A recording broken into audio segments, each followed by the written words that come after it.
The creek bisects the old city like a memory. On one bank, Deira, the older trading district, where merchants from Persia, India, and East Africa have been conducting business for the better part of 2 centuries.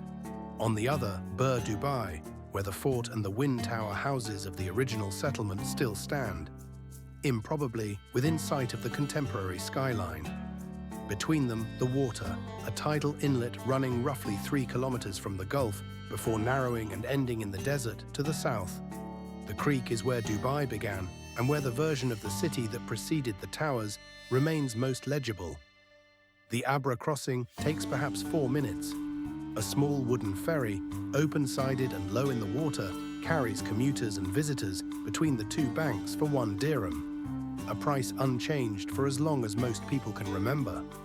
The captains navigate by instinct through the traffic of larger dhows and water taxis, standing at the bow as the boat pushes out into the current, with the wind tower silhouettes of Al Fahidi to the south and the clustered signage of the Deira spice souk to the north. The city feels briefly like somewhere that evolved rather than was constructed. The gold souk in Deira is one of the largest gold markets in the world, and the volume of it takes a moment to absorb. More than 350 shops line the covered lanes, and the windows glow amber and yellow at all hours.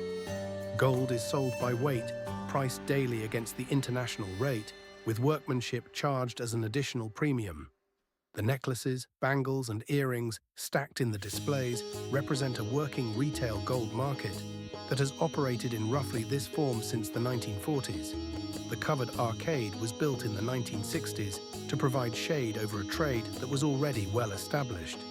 Adjacent to it, the spice souk occupies a smaller set of lanes where sacks of saffron, dried rose petals, frankincense, and blends of Arabic coffee sit in the open air, their smell reaching the street before the shops are visible. The texture of trading in these markets is different from the transactional efficiency of the modern city. Negotiation is expected in some shops and practiced in others. Tea is offered. Conversations extend beyond their commercial purpose. The souk has been a working marketplace for long enough that the habits of trade are embedded in how business is conducted, and that persistence is felt. Across the creek, Al Fahidi historical neighbourhood, once called Bastakiya, preserves a dense cluster of wind tower houses from the early 20th century. The towers were the original air conditioning, hollow structures that caught prevailing winds and directed them down into the rooms below, creating a passive cooling system suited to the Gulf climate. 40-some structures survive in the neighbourhood, now housing galleries, courtyard cafes, and the Dubai Museum, which occupies an 18th century fort and provides the clearest available account of what this city looked like before the transformation began. The photographs in the museum's collection do what the photographs always do: make visible the speed and scale of what happened here by showing what existed before. At dusk, the creek fills with light.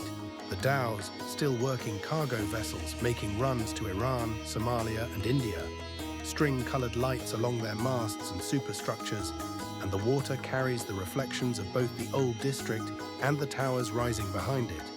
The conjunction is not subtle, but it is honest. This is a city that contains its past and its present simultaneously, and neither cancels the other out.